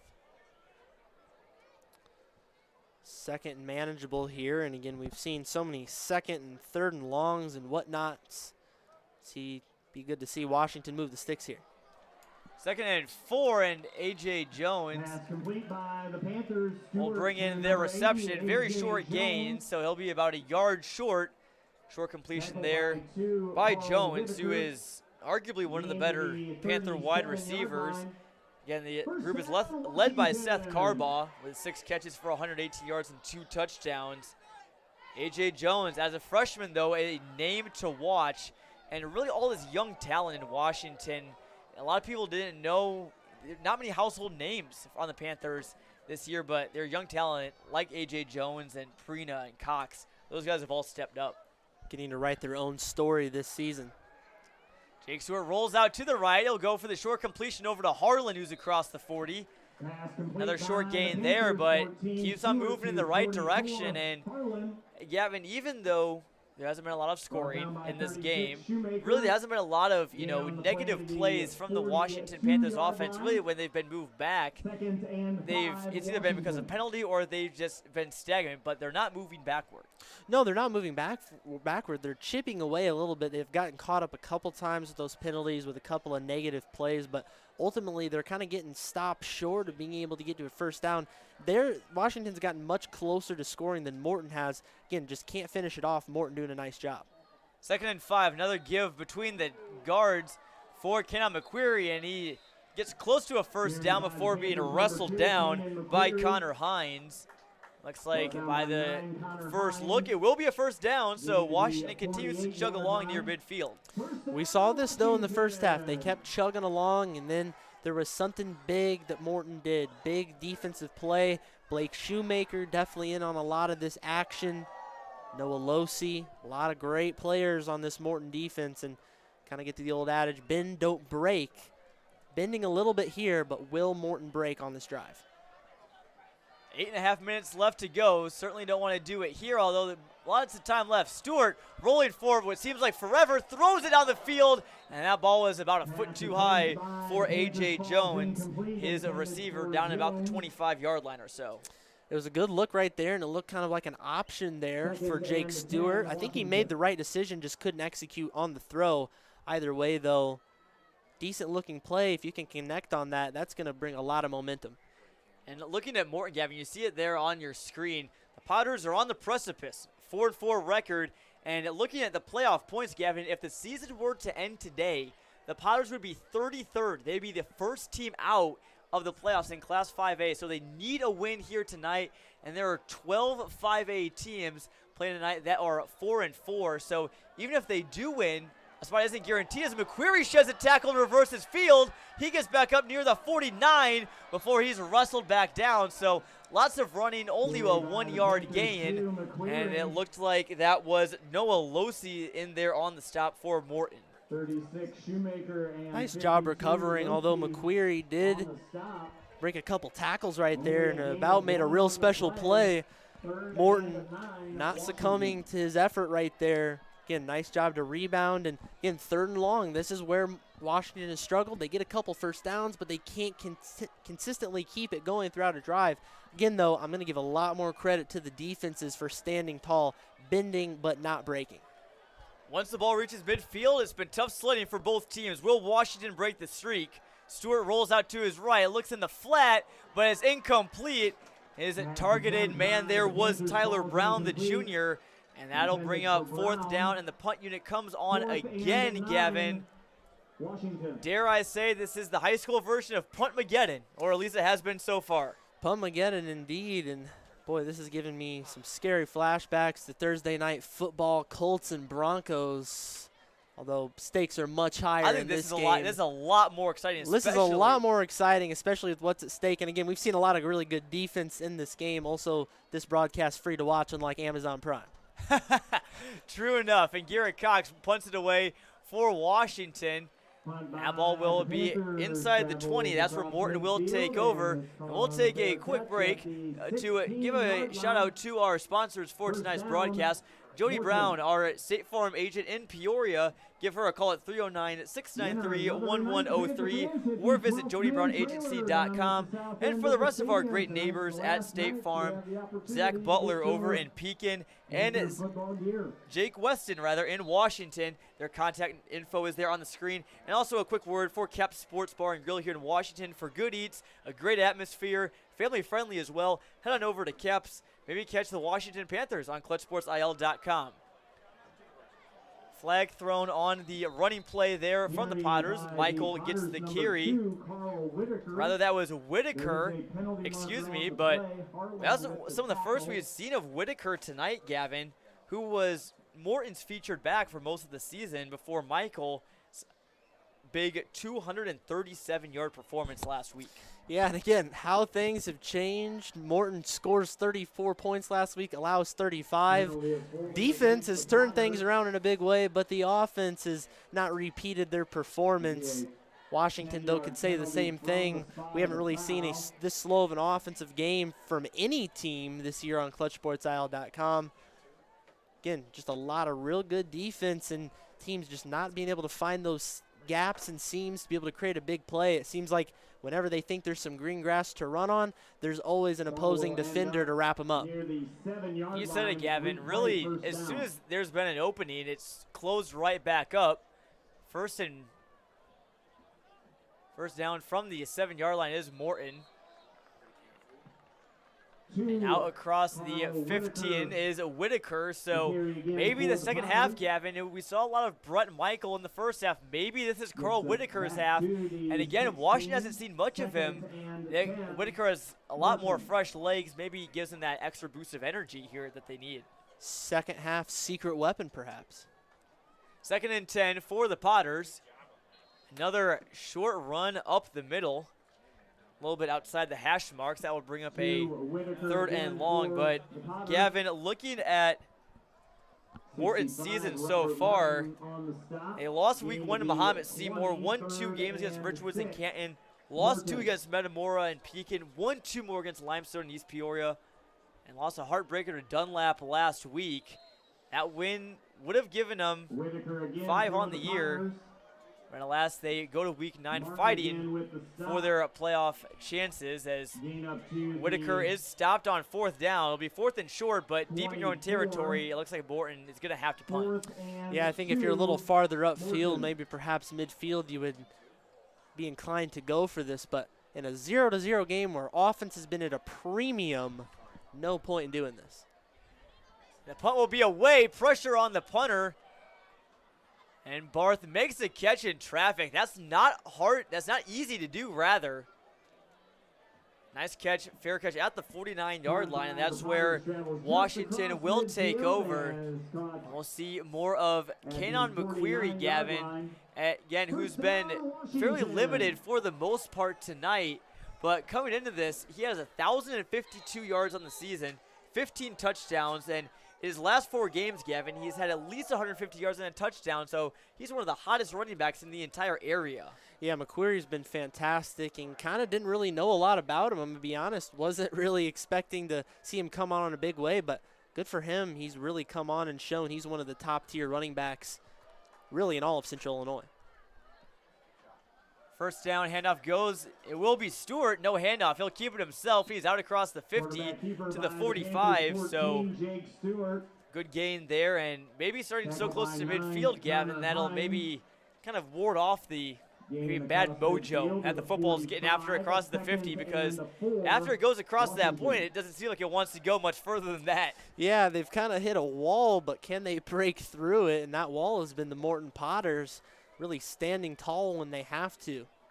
Just under 5 minutes to go here in Babcock Field in Washington. Jake Stewart, a nice throw out to the outside. He's got A.J. Jones, who is just inside the 40. That will be good enough for a Panthers first down. So Washington has been starting off each drive very well. It's just that after a couple plays, Morton finds some inspiration and is able to stop him every time, at least so far. Yeah, but can they change things right here? And it's been a couple of decent-looking plays. Will they be able to continue it? Consistency is key. Not much of it in this game on offense. Can they find that consistency? Handoff goes up the gut. Looks like that was Stewart. 14, Jake Stewart. That will bring up a second down. This game is flying by, John, and it's hard to believe. We've seen some long games in the Mid-Illini Conference, again, kind of grinding it out throughout the season, but this game is flying by. And again, we've seen some penalties and things, but just got to really applaud a great clean effort from both sides. Just coming up tall on defense, and again, not much else to say besides that. 2nd and 7 from the 36. McQuarrie and Harlan in the backfield for Jake Stewart. He keeps it. Handoff to throw to Jones on the outside. Not much gain there. Now bring up a 3rd and long again. I'm going to give a quick score update. It's 0-0 between Normal West and Centennial right now. Our very own Larry Larson giving us that update. That game is for the Big 12 Championship. Is one of the best matchups in the state tonight, Gavin. It sure is. We've seen some great matchups across the state. That one as well as this game right here in front of us. And oddly enough, there's no offense to go around between any of them. Not sure where it is. See if they can find it. Morton, Washington, Normal West, Centennial, all of very good offenses. Even better defenses as Stewart's pass was brought in. Looked like by Brayson Barth, but he couldn't hold on after the hit from the Morton secondary. Arguably one of the strongest spots of that team, and they come up with a huge 4th down stop in their own territory. Boy, I thought this would be a situation where Washington would just go for it. Of course, you're past midfield. You're into Potter territory, but they're going to elect to punt, pin him deep, and give Morton next to no shot. That's not a bad call there, as Cox hits a beauty of a punt that goes out of bounds inside the 10. Referee is running out of bounds at the 3.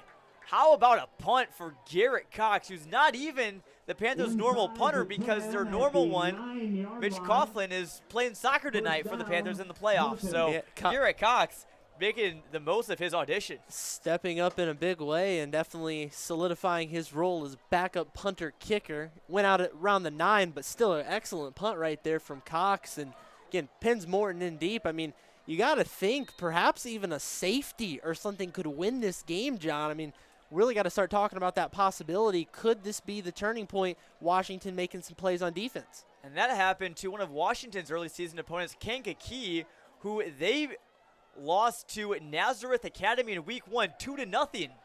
That was the final score of that one, and there's a chance that we could see that here tonight. These defenses keep it up. How about the efforts, though, from both sides? I mean, just the linebackers and the defensive linemen, they've made plays. And you've seen the secondary has been making plays as well. You know, when Morton's throwing the ball, you know, Washington's been able to interrupt Preston Berg, and you saw Morton there on the last play, who was able to jar the ball free from Brayson Barth. The defenses have indeed been huge in this game, and whichever team comes out on top, the offense is going to maybe need to donate some lunch money or something in the next couple of weeks to the defense for standing tall. Definitely owe them a big favor, but we got to see who comes out on top, still deadlocked at 0. The game that's not at 0 is Metamora and Dunlap. You can listen to that on ESPN Peoria. The Redbirds leading the Eagles 20-0. How about a statement that would be for Metamora heading into the playoffs, as Morton does not pick up the 1st down on the handoff to Carl Whitaker. So just punting right back and forth. It's been the same story all night, but if you want a reason to watch, it's because any drive could be the one that ends up winning this game. Yeah, have me on the edge of my seat. I'm sure viewers at home are the same way, and you never know when that big play might happen. It can come from anywhere. Beauty of a punt there from Short, who ball is received by Brayson Barth at the exact same spot as Washington's last drive, just across the 50 at their own 49. Washington again receives it at their own 49-yard line. Washington right in midfield, so probably one of their best starting field positions of the day. Will they be able to do something with it? 1st and 10 from the 49 for Washington. 1 minute and 28 left to go here in quarter number 3 at Babcock Field. Glad you're with us here on ClutchSportsIL.com for definitely the biggest defensive matchup of the season so far. As Stewart rolls out, throws to A.J. Jones, his trusty target. The ball came loose. Morton says they have it. They're pretty confident they do, and it looks like they do. Potters get a huge takeaway, and that's one of the first times we've seen the sideline celebrate. That may be the play they need to turn the tide in this game. Could it be? Perhaps. What a big play, and I think it was just a bit of a miscue there, just dropping the ball. Not so much anything the defense did, but heads up to recover it. Nice job right there, and Morton gets the ball with probably their best field position to start with, and a little momentum to add on to it. Big Mo for Morton. Momentum. That's what we love to call it, Gavin. If you listen to our broadcast, you know about Big Mo. He's making an appearance here for the Potters as they are just about to cross midfield. Handoff will go to Carl Whitaker, and he's met right away at the 50 by Jace Harlan, who's pumped up and gives his teammates a big high five, trying to inject some energy in this Washington defense. We haven't called Jace Harlan's name enough, but he's been around. I mean, I wish we had official stats, John, but got to imagine he's had his fair share of tackles, maybe a tackle for a loss or two, and undoubtedly an incredible amount of pressures to go along with that. Lots of pressure on both teams, no matter how you slice it. That ball is out, and Washington gets it right back. Just where they had lost the ball, they get it right back 2 plays later, and all of a sudden the football has become a bar of soap as the Panthers take over. Slippery. We see punts going back and forth. Now we're trading fumbles. I mean, not sure what else to say. Maybe we'll start trading touchdowns. Not really sure. Washington, Jace Harlan. We had just called his name with a big tackle, and he comes up with a fumble recovery there, and he gets lots of high fives and celebrations along the sideline. That will certainly give Washington a slightly better chance to possibly score, possibly come away with this. They take over 1st and 10 here just before the end of the third quarter. Whistle blows, and it'll be a timeout by head coach Daryl Crouch. And Gavin, while we're in a timeout, looking at this season, or rather all-time series between these two teams, there's no official name for it really, but both teams in Tazewell County, so why not call it the Tazewell Tussle? That's what we'll call it. Last season, the Panthers beat the Potters 35-14, but Seth Glatz was the star in that game for Morton, 226 yards and 2 touchdowns. But after that loss, Gavin, that was huge for the Potters because they were able to reel off 7 straight wins after that, and again, getting to the state semifinals last year in Class 5A. In the last 10 tussles, though, it's been all Washington. They've won 9 out of those last 10 games. The last time that the Potters have come away with a win against Washington was all the way back in 2014. So it would be a slightly historic win almost if Morton was able to pull it off here tonight. Jake Stewart looks down the field for his receiver and is brought in by Tyler Brown for a second. And then all of a sudden it wasn't. This crowd in Washington was about to erupt. But Brown could not hang on to it. A tough ball to handle. But oh, what could have been for the Washington Panthers. Boy, I thought we were about to pop the lid off this crowd. They are just waiting to explode. And, man, that would have been such a big play. I like it. Kind of did a little bit of a fake there on the flat to A.J. Jones, but decided to go deep. And, again, I have absolutely no problem with them doing that. Excellent look right there. 2 running backs and a tight end here for Stewart and the Panthers. This handoff goes to McQuarrie. Good block from Harlan on the outside. And a small pickup there.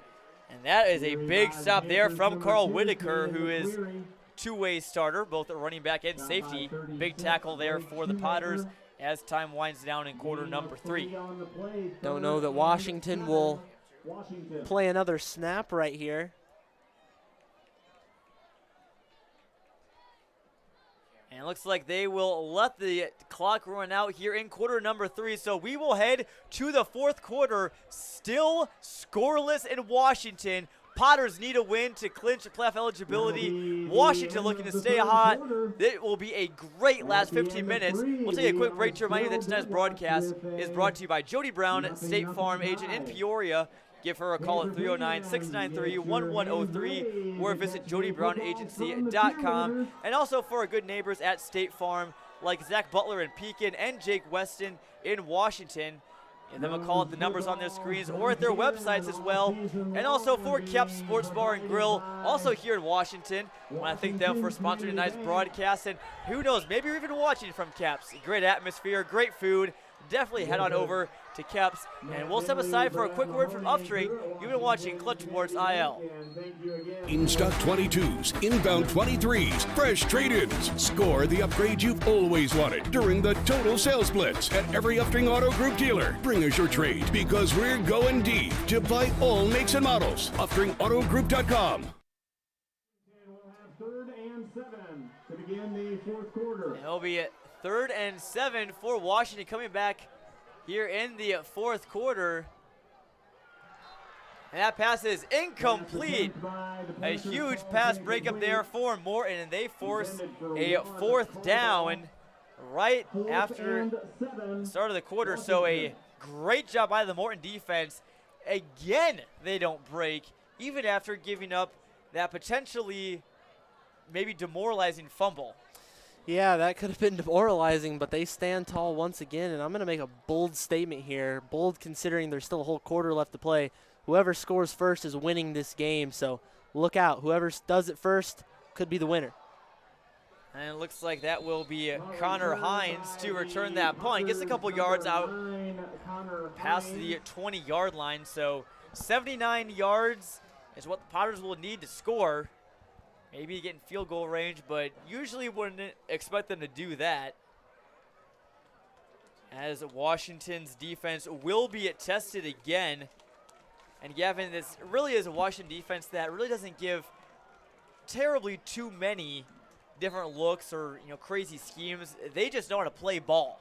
And they've been playing ball for 36 really good minutes here tonight. Yeah, they sure have. Can they do it for 12 more?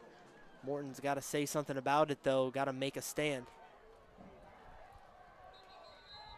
Short gain to the near side for Morton. Carl Whitaker on the carry. The senior running back replaces Seth Glatz, who is now playing college football for Western Illinois, if I'm not mistaken, Gavin. He was the nation's leading rusher last year in the regular season. I don't even know how many yards he had, but it was well over 2,000, maybe even 3,000. Countless touchdowns, but even though Glatz left, the duo of Whitaker and Michael has been really kind of helping them kind of regain what they lost with Glatz. Sure did, but how about a big sack right there? Put him under pressure, bring him down for the sack, and we've seen a few of those tonight from the Panthers, not giving Jude Hart a lot of time. And I would venture to say, if anybody is keeping score at home, keeping stats, feel free to let us know. But I'd venture to say Jude Hart's attempted less than 5 pass attempts tonight. Big part of that, hasn't had a lot of time to throw the ball under pressure quite a bit. A lot of credit to the Washington defense. Hart, Whitaker, and Michael always threats to run, and we might see Hart take off here. He'll rather throw it, and it's brought in by Michael Wong. Washington silence is incomplete. Referee thinks otherwise, and a great catch there. That's the first time that Hart has hit Wong tonight, their leading receiver for Morton. Yeah, Wong is definitely not a guy that, again, you're going to call a whole lot just because Morton doesn't include a lot of passing into their game plan, but he's caught 17 receptions for 204 yards, 3 touchdowns, so he certainly can produce for this Morton offense. 3 wide receivers for Morton, and the handoff goes to Whitaker there, runs along the left tackle, gets the block from Ian Butchler. So after seeing Brett Michael in the first half, this half has been all Carl Whitaker for Morton. Tim really said he would ride the hot hand, and Brett Michael wasn't quite as hot as he was last week, so Whitaker will get a chance to make a game-changing play. Well, Brett Michael's not alone because everybody's been pretty bottled up in this game, but got to think you've got 2 really good running backs at your disposal. Let's switch it up a little bit. They kind of went away from their script, their usual game plan in the first half. Now took Whitaker here in the second half. Ball on the 35. Hart with the keeper, and he's wrapped up by Jace Harlan, the leader of this Washington defense. And after every play that Jace Harlan makes, Gavin, I saw this last time we were here, every time he makes a big tackle, he is always firing himself up, firing his team up, flexing towards the sidelines. Really, that's what Washington needs right now. He is the energy of this team, and he can be that spark plug for them. see a couple Washington players trying to get the crowd hyped up a little bit because this game is a big game. They need to get some energy going, even if it's on defense. 3rd and 6 for Morton. Hart rolls out, being pressured again. Will he get out of it? He really won't. Not much of a chance there as he was scrambling near the far side. So that will bring a 4th down for Morton, and we'll see another punt. And Washington will look to get another chance as long as they can hold on to the punt, or if Morton doesn't fake it. Thinking maybe our CSM joint player of the game, making history, could be both punters. Garrett Cox on Washington's side. That is a high snap that Short's able to corral. He runs up quite a bit before punting it away, but it's not great. Ball goes out of bounds at the 46, so Washington will take over in plus territory. A great chance to score. As we'll take a quick break to remind you that tonight's broadcast is brought to you by Jody Brown, State Farm in Peoria. I want to thank Jody for her support of high school athletics. Give her a call at 309-693-1103 or at jodybrown.agency.com. Also for our good neighbors at State Farm, like Zach Butler and Jake Weston as well. Their phone numbers and websites are there on the screen for you. And also by Kep's Sports Bar and Grill here in Washington. For great food and a great atmosphere, head on over to Kep's.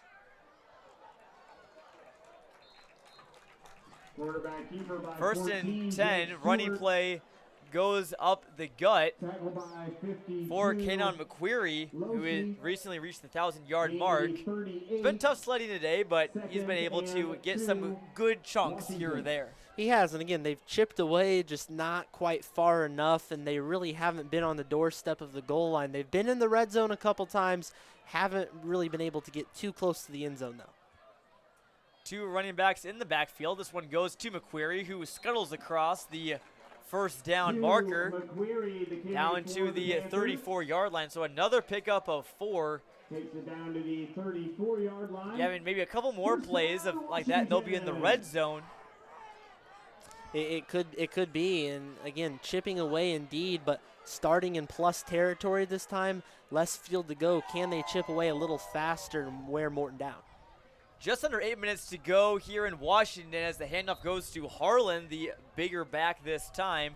Stopped for a little gain, stopped up the middle by Nick Steiner and Chase Grethy.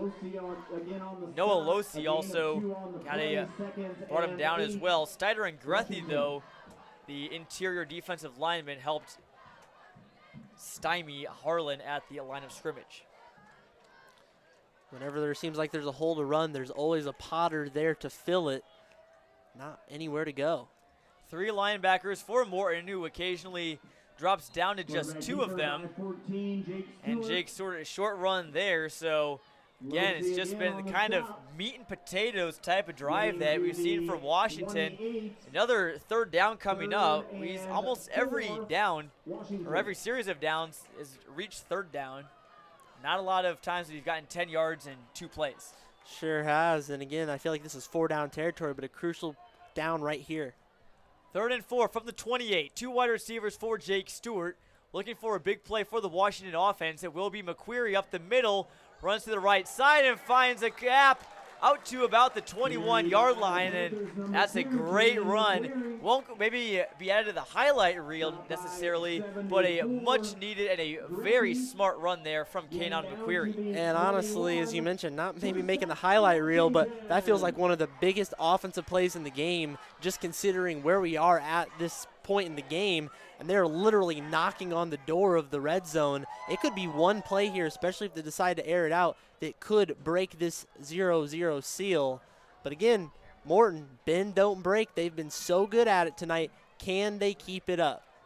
It's a matter of who will make a play for Morton. Will it be Noah Losi, Blake Shoemaker, Ian Muchler, somebody else? 1st and 10 from the 21 for Washington. McQuarrie makes a cut, and he is wrapped up by Noah Losi. He was sitting there waiting for him. Sure was, and good enough for McQuarrie there to get a few yards. It felt like he might be wrapped up a little quicker, but quick jukes, quick moves are able to get him a few positive yards. Need to keep chipping away as they are into the red zone now at the 18-yard line. rather than 19-yard line. Morton has played great defense on this drive, but they really haven't been able to push Washington backwards. They're going to need to do so at some point or another, or come up with another big play. Harlan and McQuarrie in the backfield. This one will be a keeper for Jake Stewart, who's nearing the 10-yard line, very close to the sticks, and that'll bring up a 3rd and inches. Another good run there for Jake Stewart. I think this is the deepest in Morton territory that Washington has gotten tonight. They're really knocking on the door. They're getting very, very close. 3rd and 1. It will be Stewart, but it will be a false start, rather. Stewart with the keeper, but this will be a shot for Washington that they don't want to suffer. That'll make 3rd and very short, 3rd and 6.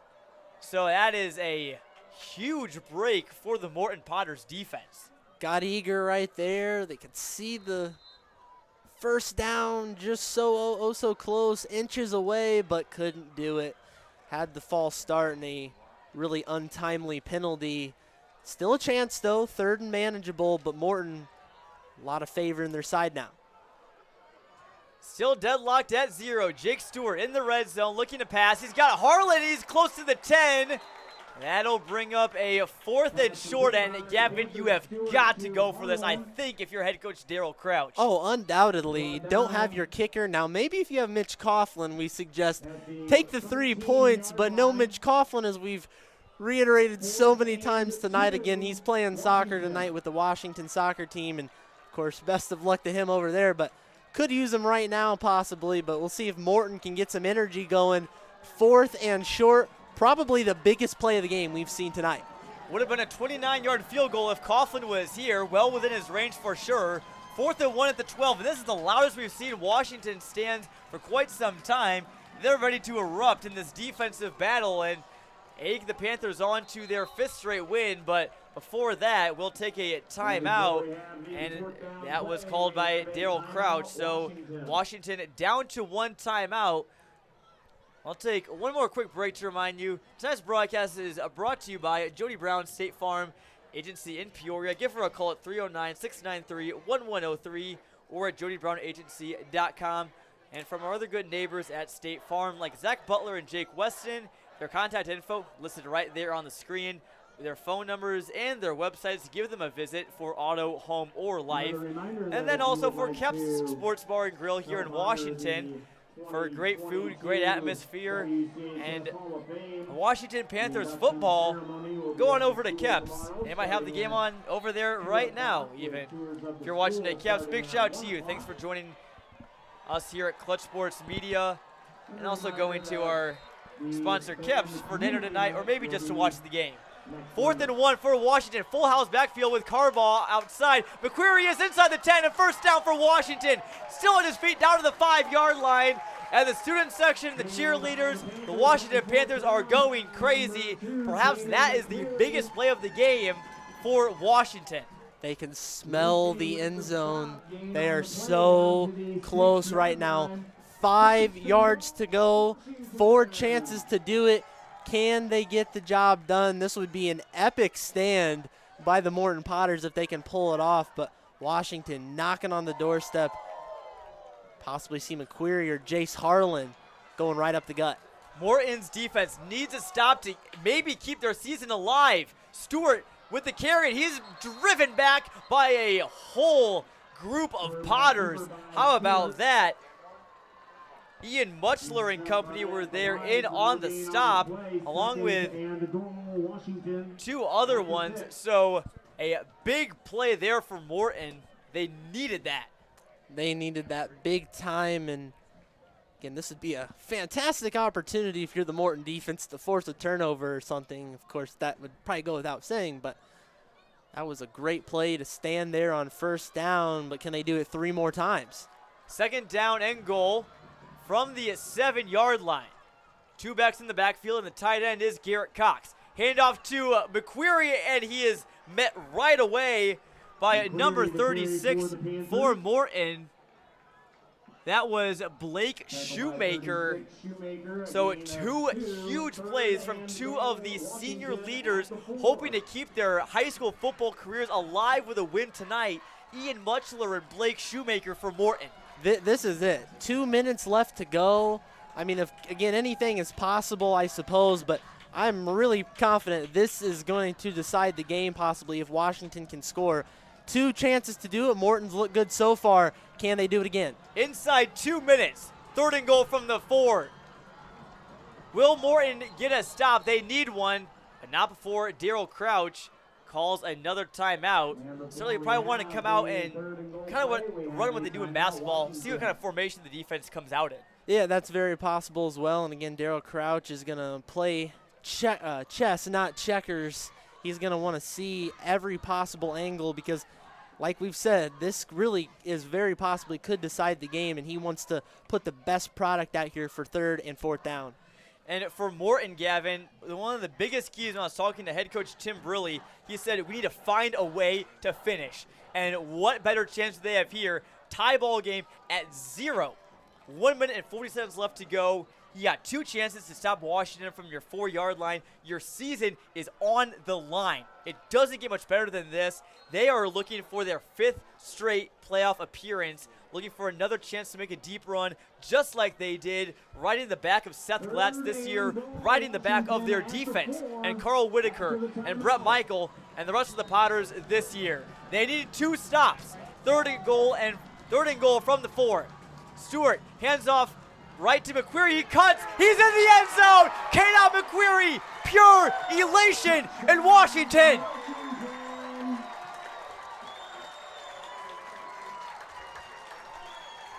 There it is, folks. Breaking the seal, and McQuarrie on the pitch out gets the touchdown in for 6, and that very well could do it. Morton's got a chance. They are not out of this game by any regard, but what a play and what a drive from the Panthers. Extra point is good for Garrett Cox, and how about the Washington Panthers? They get a standing ovation from their fans, a huge touchdown with 93 seconds left to go. That could be the dagger in Morton's playoff hopes, but they are still not out of this one yet. They are not. 1:33, 3 timeouts. They have plenty to be able to get this one done, but they've got to find something on offense. They haven't found it all night long. It's going to take a good return. It's going to take a lot to go right for the Potters. They have a shot. Can they use the opportunity? 1 minute and 33 seconds left to go, and it is Kaden McQuarrie, the hero for Washington. After saying in the start of this game, Gavin, that they just needed to chip away. There was going to be no easy yards for Washington tonight. They kept on doing it. They stayed persistent, and it paid off with a huge touchdown for Washington, who's looking to win their 5th straight game. Kickoff is away, and the loose ball, looks like Morton has it. Loose ball for a moment on the kickoff. It is covered. That's honestly probably a good idea to squib it right there, not give any chance for a kickoff return for touchdown. Take that out of the possibility with the squib kick, although you do give Morton a little bit more favorable field position with that right there. Can you take advantage of it? You got about 60 or so yards to go. Can they do it?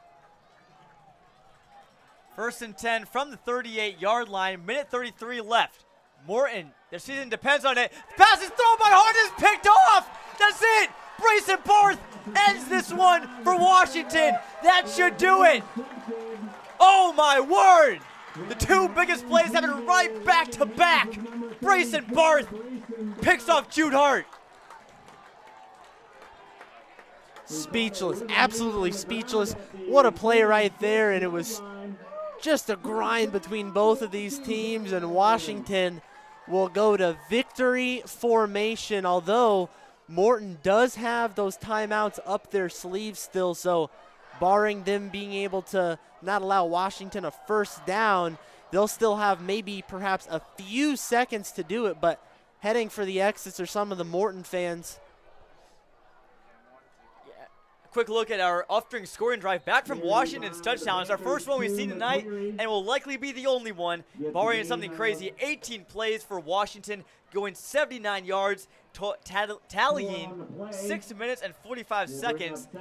Gavin, this last 2 minutes has been so exciting. I can't even speak correctly right now. I'm stumbling over my words. But Washington, Kanan McQuarrie the touchdown, and Brayson Barth. Don't count the Potters out yet, though. I mean, there's still a possibility, although, again, the odds are very stacked against them. You hold, you don't allow a first down, you use all your timeouts, you still give yourself a little over a minute to be able to try and score. Again, seems like a big mountain to climb, but I don't want to venture and say this game is completely over yet. There is still a glimmer of possibility, and the door is definitely still open. Minute and 21 seconds left. Washington after the timeout. Morton still has timeout left on 2nd and 6. Not much is doing there. They need to start throwing the ball, Gavin, you would think, with not much time left in this one and their season hanging in the balance. Take their second timeout, but that's going to be a first down for Washington, and that very well could do it. Gavin, my apologies there. I was so caught up with everything happening. I looked away for a second, and I saw Morton, and I thought the Potters had the football. And how could I forget? Brayson Barth's interception. So, certainly, forgive me there. It's just been so much happening these last 2 minutes.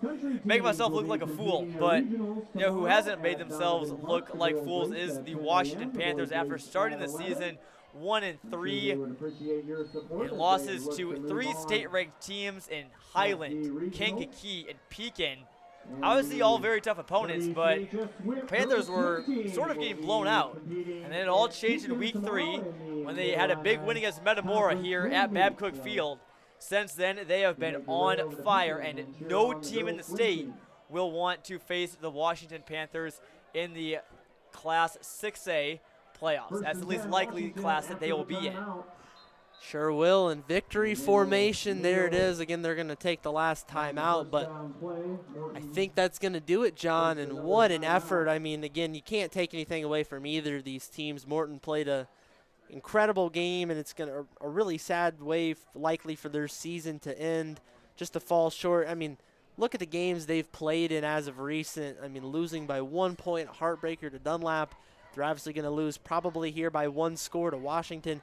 They lost close against Pekin. It was a 1-score game, John. I mean, a few things go differently, and the Potters are sitting at 6-3 or 7-2 well into the state playoffs. It's really sad for the cookie to crumble that way. Morton, though, will be plenty back next year. Brett Michael, Jude Hart. I'd expect the Potters to be well back into playoff contention next year to make some more noise. And it's just so unfortunate for this Morton squad that saw so much success last year and really saw about the same amount of success this year. It's just didn't show up in the win column. Those close losses, a 1-possession loss to Pekin at home, and that heartbreaker, losing a 21-0 lead to Dunlap in Week 8. And this week in Week 9, their season is drawing nigh after Kanan McQuarrie's touchdown run for Washington and Brayson Barth's game-sealing interception. Huge plays late in the game, and again, you got to think maybe a little inexperience on Morton cost them a little bit, but again, they did just about everything they could. They just couldn't score, couldn't put any points on the board, and that is going to do it. Washington, 6 wins, 5 in a row. What an effort, what a season from the Potters as well. What a great game to finish out Week 9 here on ClutchSportsIsle.com. What a game this has been as the final seconds tick off the clock and the handshake lines begin to form. And this game will officially be final. Washington ends the season 6-3, 5 in a row. They'll be dancing on into the IHSA playoffs. Morton, 2 losses in a row. They end the season 4-5. And in heartbreaking fashion, a awful way to end the season. You gotta feel so bad so tough for this Potters team, and Tim Brilli as well, a great coach who I've spoken with many times. He really just loves his players, loves his team. They have lots of talent. Morton, they'll end the season at 4-5, but don't let that fool you. This is a very good Potters team that was a bounce or two away from being one of the best in the Mid-Illini, really, in my opinion. Yeah, Morton, again, disappointing season, and it really stinks to end that way for them. You know, they played their hearts out. Seniors did a fantastic job this year. You cannot take away any of the stats or accolades from Carl Whitaker, Blake Shoemaker, and among others. They played a fantastic season this year.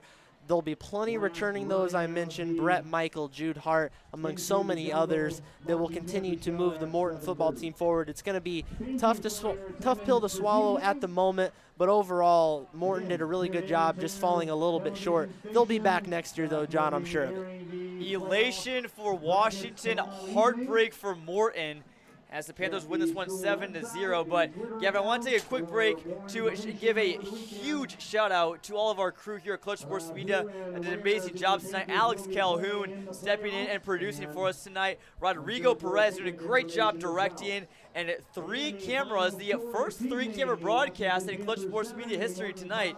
Owen Dimful, Thatcher Zalewski, Latif Love, all running those and doing a fantastic job showing you tonight's action.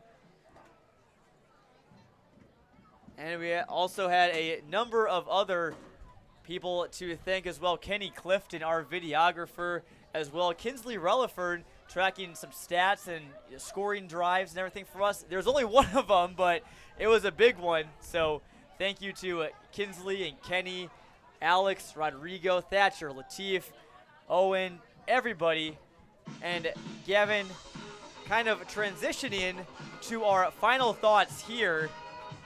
I mean, the regular season now has officially come to a close. We're trying to get this graphic off the screen here, but Week 9 is in the books.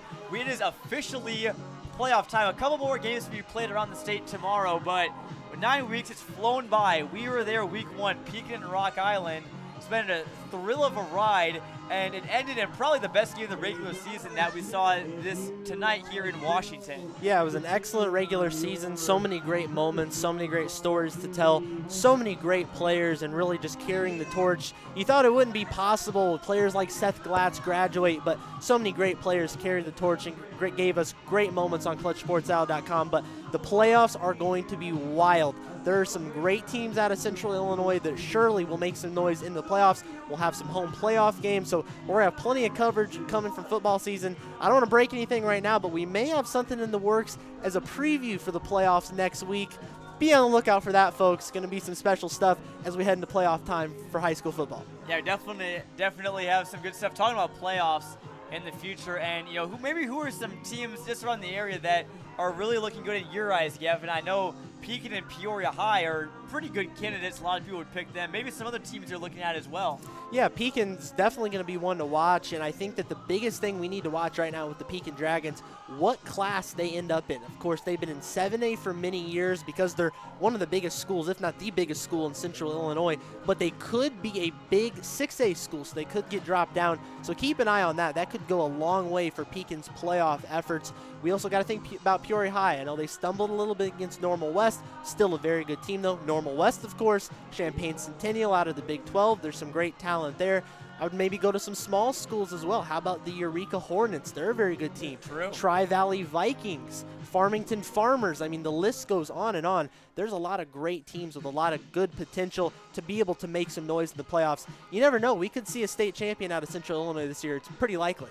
Definitely a good possibility. A quick update from our score over in Dunlap, our ESPN Peoria Game of the Week with Cody Roskins and John Camosa on the call. It was all Metamora. They were leading 34-0, I believe, was the last score update we got. So all Redbirds, they will advance to 6-3 on the year. Dunlap will drop down to 5-4. Washington will also be at 6-3, riding a 5-game win streak going into what likely will be the 6A playoffs. Again, their class isn't determined until all the playoff qualifiers are decided, but that is likely where the Panthers will end up, looking to get back, maybe even past the quarterfinals where they were last year. But how about the performance one last time? your thoughts about tonight's game from Kenan McQuarrie, Brayson Barth, and the rest of the Washington Panthers, Gavin. Well, I want to go to that Metamora game real quick first, and big effort there from the Redbirds, and that feels huge for them. As much as they've had some ups and downs this year, to take a win like that into the playoffs feels huge for them. They're really getting on track. They're peaking at the right time. And again, Metamora, one of those sneaky good teams. There's a lot of teams out of the Mid-Illini, like Washington, like Metamora, even Dunlap, that are going to be kind of sneaky good. Maybe not the favorites. They'll have to play some tough matchups in the playoffs, but they could possibly get it done. And kind of going back to this game, great effort by both sides. Defense was the hallmark of this game. Just came up late, and Washington was able to make the plays when it counted. Just an excellent game to watch, and it was fantastic calling it to you, John, tonight. Certainly, and that will bring an end to our regular season live video coverage here on ClutchSportsIL.com. But good news, we are not done. There will be playoff football on ClutchSportsIL.com next week. Stay tuned to where we'll be. We'll know more after the brackets get released tomorrow evening. And boy, I can't wait for that.